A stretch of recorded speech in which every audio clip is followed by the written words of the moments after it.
Europe 1, Emmanuel Faux.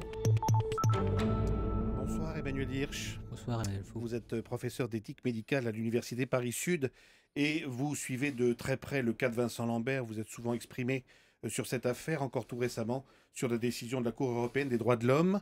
Vous avez regardé la vidéo montrant Vincent Lambert, bien sûr, sur son lit d'hôpital, filmé par un de ses amis de classe. Alors avant de parler du fond et des interprétations possibles de ces images, est-ce que la diffusion de cette vidéo sur Internet, sur les chaînes de télévision depuis ce matin, vous choque d'un simple point de vue éthique?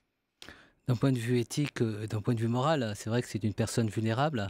On ne lui a pas demandé son consentement pour la filmer.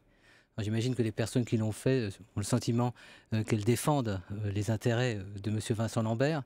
Il y a eu quand même un précédent dans une émission, je crois, sur M6, où c'était l'épouse de M. Vincent Lambert qui avait jugé nécessaire de le montrer.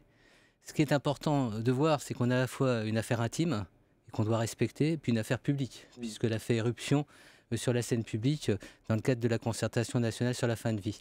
Mais quand le docteur Carigère, qui est l'ancien médecin de Vincent Lambert, parle aujourd'hui de manipulation intellectuelle qui joue sur l'émotion, et quand il dit que cette vidéo piétine la dignité de Vincent Lambert, est-ce que vous êtes d'accord? Bon, j'ai le sentiment qu'il y a d'autres éléments à porter finalement à la charge des gens qui aujourd'hui ont piétiné et depuis quelques semaines, quelques mois, à travers des livres, à travers des prises de position, ce qu'est la dignité et le droit au secret, le droit au respect d'une personne en situation de vulnérabilité, alors qu'elle ne nous donne pas de leçons. Moi, je n'ai pas à juger. Je vois uniquement comme citoyen qu'il y a une personne qui est dans sa chambre d'hôpital, qui a le visage d'une personne comme chacun d'entre nous, qui à un moment donné, et moi je ne suis pas neurologue, donne le sentiment d'être non pas en relation de réciprocité, mais dans une disponibilité, dans une écoute par rapport à ce que son frère dit, ça m'interroge. Ça m'interroge puisque on nous a dit pendant des années que M. Vincent Lambert était au terme de son existence. On nous a dit qu'il refusait tout traitement, qu'il était dans un état de prostration et de souffrance. Là, on voit une personne apaisée. Je rends d'ailleurs hommage aux soignants du CHU dans le cadre de Reims, donc dans le cadre de leurs soins, y compris des soins qui sont limités au nursing, puisque vous savez que M. Vincent Lambert, depuis 2 ans, n'a pas accès à un fauteuil pour circuler, ne sort pas de sa chambre. Enfin, je ne vais pas revenir sur les traitements autres. Mais là, vous êtes en train de nous dire qu'il y a des images, des séquences dans cette vidéo qui vous ont troublé par rapport à ce qu'on disait de l'état végétatif de Vincent Lambert depuis 2008? Je ne suis pas comme vous, journaliste, mais j'ai beaucoup de réserves par rapport à une image. On peut très bien avoir fait un montage. On voit une personne qui est confortable dans son lit et qui donne l'impression effectivement d'être dans une capacité, non pas de relation encore une fois, puisque la définition c'est un éveil sans réponse, c'est un état végétatif persistant. Ouais. Mais ça laisse très intriguant. Alors, quand je vais auprès de personnes, et je suis encore allé récemment à Strasbourg, dans la maison de Bethel qui devrait, me semble-t-il, accueillir M. Vincent Lambert, on voit d'autres personnes dans ces circonstances, et ce que je trouve en tant qu'observateur stupéfiant, c'est qu'on nous a tellement dit que c'était un monsieur au bout de son parcours, pour arriver à résister, à voir ce visage après des mois et des mois d'enfermement et des mois de renoncement finalement à des traitements, enfin je veux dire, puisqu'il n'y a pas de kinésithérapie, il y a quelque chose de l'ordre pour moi de l'énigme. Et puis quand on sait aussi que pendant un mois, il n'y avait pas eu d'alimentation et peu d'hydratation et qu'il a résisté, alors si on considère aujourd'hui qu'il faut envisager, un petit peu dans l'esprit de ce qu'ont dit les magistrats, une sédation terminale, une fin de vie, je dis il faut beaucoup de courage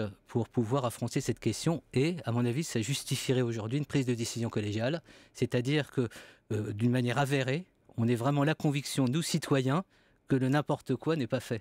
Voilà. Alors pour revenir quand même aux images précisément, à ce qu'on nous montre dans cette vidéo filmée par Emmanuel Guépin, plusieurs médecins disent que même s'il y a une apparente réactivité avec les clignants d'yeux, avec un moment, un sentiment d'éveil quand on lui passe le téléphone, etc., est-ce que selon ces médecins, pardon, ces signes-là ne sont pas forcément contradictoires avec la notion d'état végétatif? C'est-à-dire qu'ils parlent même de réaction végétative. Vous dites, Emmanuel Faux est très juste. Vous savez qu'il y a eu 3 expertises d'éminents neurologues qui, à la demande du Conseil d'État, se sont prononcés en mai 2014. Et leurs évaluations, comme les évaluations faites à Liège, ne sont pas contestables. Mais quand vous regardez l'avis du Comité consultatif national d'éthique, il dit effectivement il y a des éléments probants d'un point de vue scientifique, au niveau de l'imagerie, au niveau de signaux dans le cerveau, qui indiquent effectivement que cette personne est en état végétatif persistant. Mais rien nous indique qu'il n'y a pas autre chose. Et cette énigme nous rendra prudents. Ce que je veux dire par là, c'est que moi je ne suis pas neurologue, mais je dirais soyons prudents. Parce que beaucoup de personnes aujourd'hui, il y en a à peu près 1700, sont dans l'état de santé de handicap de M. Vincent Lambert, et elles aspirent quand même à être reconnues non pas comme des mourants, mais comme des vivants. Et pensons aussi aux familles.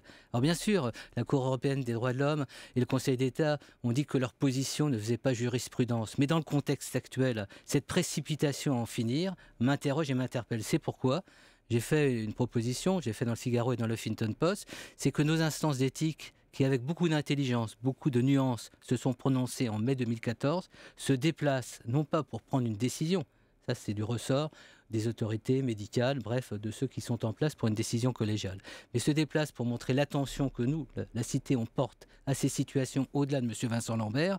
Et puis deuxième point, j'ai le sentiment, mais c'est un sentiment un peu subjectif, mais c'est quand même comme un citoyen, et puis quand même concerné par les questions d'éthique, qu'il y aurait urgence à ce que M. Vincent Lambert se trouve dans un autre cadre que le CHU de Reims, quelles que soient les décisions qui vont être prises. Puis dernier point, c'est un point intéressant, cette vidéo.